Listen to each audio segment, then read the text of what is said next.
इस वीडियो में हम बेलन के सभी सूत्र का डिस्कशन करेंगे। आइए हम देखते हैं बेलन से संबंधित कुछ महत्वपूर्ण बिंदु। ये जो फिगर दिख रहा है आपको, ये बेलन है। ये बेलन है।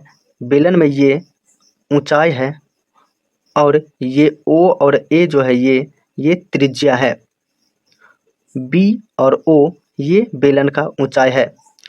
तो बेलन का आयतन क्या होगा?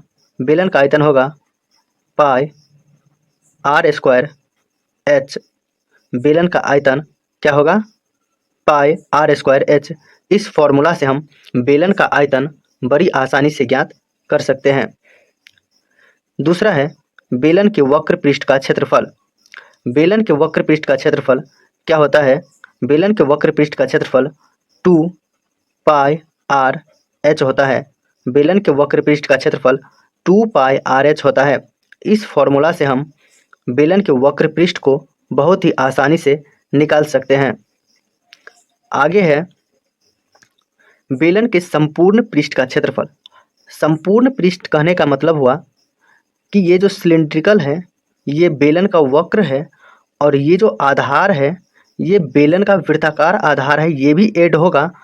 और ये ऊपरी जो वृत्ताकार आधार है बेलन का, इसको भी हम ऐड करेंगे संपूर्ण में। संपूर्ण पृष्ठ का क्षेत्रफल हो जाएगा 2 पाई आर एच प्लस बेलन के ये नीचे वाला वृत्ताकार आधार और बेलन के ये ऊपर वाला वृत्ताकार आधार, दोनों कितना होगा? एक होगा पाई आर स्क्वायर और ये भी कितना होगा? पाई आर स्क्वायर। तो दोनों कितना हो जाएगा? 2 पाई आर स्क्वायर। यानी हम इसमें ऐड करेंगे 2 पाई आर स्क्वायर।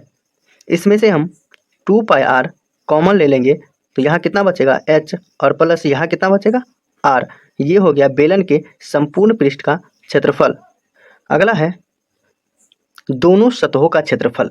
बेलन के दोनों सतह का क्षेत्रफल, यानी बेलन के ये ऊपर वाला सतह और बेलन के ये नीचे वाले सतह का क्षेत्रफल। तो ये ऊपर वाला सतह भी वृत्ताकार है और नीचे वाला सतह भी वृत्ताकार है। बेलन के दोनों सतह क्या है? वृत्ताकार। तो ऊपर वाला भी वृत्ताकार यानी पाई आर स्क्वायर। तो वृत्त का क्षेत्रफल कितना होगा? पाई आर स्क्वायर। और ये नीचे वाला भी कितना है? पाई आर स्क्वायर। तो इसमें हम पाई आर स्क्वायर क्या करेंगे? जोड़ेंगे। अब कितना हो गया? ये दोनों सतह का क्षेत्रफल, एक सतह का पाई आर स्क्वायर फिर एक सतह का पाई आर स्क्वायर, तो दोनों सतह का कितना हो जाएगा? 2 पाई आर स्क्वायर। ये बेलन के ऊपरी सतह और निचली सतह का क्षेत्रफल है 2 पाई आर स्क्वायर। अब हम देखेंगे खोखले बेलन का आयतन। ये जो बेलन आपको दिख रहा है ये खोखला है। ये बाहरी बेलन भी है और ये आंतरिक बेलन भी बना हुआ है। तो ये जैसे पाइप जो होता है वो खोखला बेलन का ही उदाहरण है। पाइप क्या है? खोखला बेलन का उदाहरण है। ये बाहरी बेलन हुआ और ये आंतरिक बेलन हुआ। तो बेलन का जो आयतन है, खोखले बेलन का आयतन है, वो होगा बाहरी बेलन का आयतन और माइनस आंतरिक बेलन का आयतन। तो बाहरी बेलन का आयतन क्या हो जाएगा? पाई। और त्रिज्या कितना है बाहरी बेलन का? कैपिटल आर है। तो पाई कैपिटल आर स्क्वायर और हाइट कितना है? एच है। तो एच यानी बाहरी बेलन का आयतन हो गया पाई आर स्क्वायर एच और माइनस आंतरिक बेलन का आयतन कितना हो जाएगा? पाई। और त्रिज्या कितना है आंतरिक बेलन का? स्मॉल आर है। तो आर स्क्वायर और ये एच हो जाएगा। इसमें से हम पाई एच अगर कॉमन ले लेंगे तो कितना बचेगा? यहाँ R square minus R square. ये हो गया खोखले बेलन का आयतन। अगला है खोखले बेलन का वक्र पृष्ठ क्षेत्रफल। खोखले बेलन का वक्र पृष्ठ क्षेत्रफल, तो इसको हम ज्ञात करने के लिए बाहरी बेलन का वक्र पृष्ठ क्षेत्रफल और प्लस आंतरिक बेलन का वक्र पृष्ठ क्षेत्रफल। तो बाहरी बेलन का वक्र पृष्ठ क्षेत्रफल कितना होगा? 2 पाई आर। त्रिज्या कितना है यहाँ पे? कैपिटल आर है। तो कैपिटल आर और एच प्लस आंतरिक बेलन का वक्र पृष्ठ का क्षेत्रफल कितना होगा? 2 पाई और त्रिज्या कितना है? स्मॉल आर है। तो आर और एच। अब इसमें से हम 2 पाई एच अगर कॉमन ले लेंगे तो यहाँ कितना बचेगा? कैपिटल आर और प्लस यहाँ कितना बचेगा? Small R. ये हो गया खोखले बेलन का वक्र पृष्ठ का क्षेत्रफल।